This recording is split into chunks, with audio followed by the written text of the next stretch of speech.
Salut, c'est Fred. Tu as sûrement déjà vu une courbe qui, plus elle file vers la droite, plus elle se rapproche d'une ligne horizontale sans jamais la toucher. Cette ligne, c'est ce qu'on appelle une asymptote horizontale. Au bac, on te demande souvent de la trouver. Bonne nouvelle, il suffit d'une limite. À la fin de cette vidéo, tu sauras déterminer une asymptote horizontale et la rédiger proprement. Un concept, une idée, un exemple, c'est parti. Alors, l'idée, c'est que quand x il devient très grand, il part vers plus l'infini. On regarde où va à ce moment-là la fonction. Si f de x se rapproche d'un nombre fini, appelons-le par exemple L, ça veut dire que la courbe s'aplatit et vient se coucher sur la droite horizontale d'équation y égale L, qui est du coup la limite finie à l'infini. C'est ce qu'on appelle à ce moment-là une asymptote horizontale. Ok, donc on va voir ça sur le tableau. Alors, donc là, on va noter notre règle ici, la règle. Ok. Donc, si la limite de f de x quand x tend vers plus l'infini est un nombre fini L, est un nombre fini L, un nombre réel, hein, peu importe lequel, alors la droite horizontale, du coup, d'équation y y égale ce nombre fini réel grand L est ce qu'on appelle du coup une asymptote et une asymptote horizontale à la courbe en plus l'infini. Et c'est pareil en moins l'infini, bien évidemment. Donc il suffit d'étudier la limite de la fonction f de x quand x cette fois-ci tend vers moins l'infini. Donc là encore, si la fonction elle tend vers un nombre réel fini, alors ce nombre réel sera du coup l'équation de notre asymptote horizontale, mais en moins l'infini. Ok. Donc tout le travail, c'est de calculer une limite. Si elle est finie, tu as une asymptote horizontale. Si elle est infinie, bah, tu n'as pas d'asymptote horizontale de ce côté, tout simplement. Ok, donc là maintenant on va voir un exemple tous les deux. Donc là on va mettre ici exemple.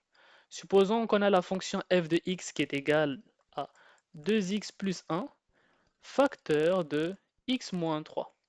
Et on veut voir du coup sa limite en quand x tend vers plus l'infini. Donc on veut étudier la limite de f de x. Ok. J'ai fait une petite erreur, là c'est une division. Donc comme c'est une division, on va se retrouver du coup avec la limite de 2x plus 1. Quand x tend vers plus l'infini, on va avoir du 2 fois plus l'infini plus 1. Et en bas, on va avoir du plus l'infini moins 3. Donc ça va être de la forme infini sur infini. Donc vous vous rappelez, du coup, on en avait déjà parlé, c'est ce qu'on appelle une forme indéterminée que l'on note souvent FI, forme indéterminée. Bien évidemment, quand on parle de forme indéterminée, c'est un jeu de mots assez intéressant parce qu'il n'est pas vraiment indéterminé, parce qu'il y a quand même une méthode pour la déterminer. La méthode, on l'avait déjà vue dans une vidéo précédente, très simple, on va tout simplement factoriser le numérateur et le dénominateur par le terme de plus haut degré. Donc là, du coup, je vais commencer à le noter ici. F de x. Donc j'avais mis, attendez, dans l'exemple, 2x plus 1 sur x moins 3. Donc là, je vais mettre 2x plus 1 sur x moins 3. Ok. Donc, ce sont des polynômes de degré 1, et le plus haut degré, c'est 2x pour le numérateur et x pour le dénominateur. Donc, je vais mettre 2x ici en facteur, de 1 moins 3, 1 moins 1 sur 2x, voilà.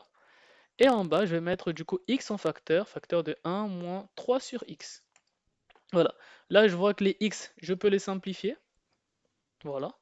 Et donc, je me retrouve avec 2 facteur de 1 moins 1 demi fois 1 sur x. Je sépare d'abord le 1 sur x pour vous rappeler du coup les limites, sur 1 moins 3 fois 1 sur x, là encore. J'ai séparé le 3 et je l'ai mis un peu de l'autre côté pour faire apparaître du 1 sur x. Ok. Parce que pour ceux qui connaissent quand même leurs limites dans leur cours, 1 sur x quand limite, oh, là je vais le marquer, or limite quand x tend vers plus l'infini de 1 sur x, bah ça fait du 0 plus. Donc ça veut dire que ce truc-là, alors je vais le mettre avec une autre couleur, voilà. Voilà. Donc ça veut dire que les trucs que je viens d'encadrer là, eux, ils tendent vers 0 plus, lui et lui, vers 0 plus, comme ça. Ok? Ce qui fait que toute notre fonction f de x, donc f de x, quand x tend vers plus l'infini, ça va tendre vers 2, facteur de 1 moins 1 demi fois 0 plus, le tout sur 1 moins 3 fois 0 plus. Ce qui me fait à la fin, vous l'aurez compris, 2.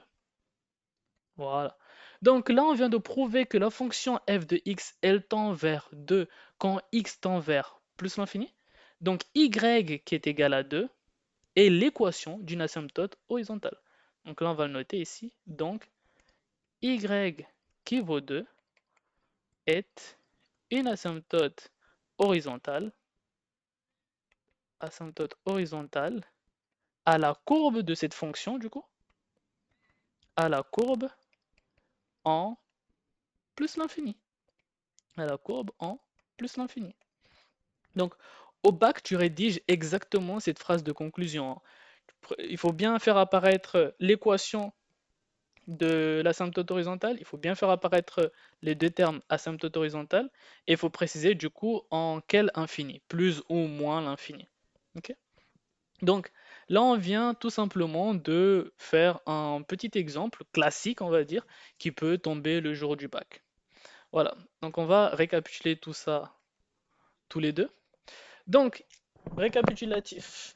Premièrement, une asymptote horizontale, c'est la courbe qui se couche sur une droite quand x part vers plus l'infini ou vers moins l'infini. Deuxièmement, pour trouver cette asymptote horizontale, tu vas calculer la limite en plus ou moins justement à l'infini, quand x tend vers plus ou moins l'infini. Et enfin, troisième point, si c'est une limite finie, alors on a bien une asymptote horizontale d'équation y égale cette limite finie, donc ce nombre réel.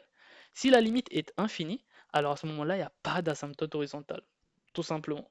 Aussi simple que ça. Prochaine vidéo, justement, quand la factorisation donne de l'infini. Comment lever les formes indéterminées sur les fonctions. Donc là, on va rentrer un peu plus en détail avec un autre exemple encore. Donc on en avait déjà parlé un peu avec les suites, mais là, on va refaire encore cette fois-ci avec les fonctions. Surtout qu'avec les suites, c'était juste le rang petit n qui devait tendre vers plus l'infini. Ici, avec les fonctions, bah, le x il peut tendre un peu vers n'importe quoi, plus l'infini, moins l'infini, ou d'autres nombres réels. Voilà.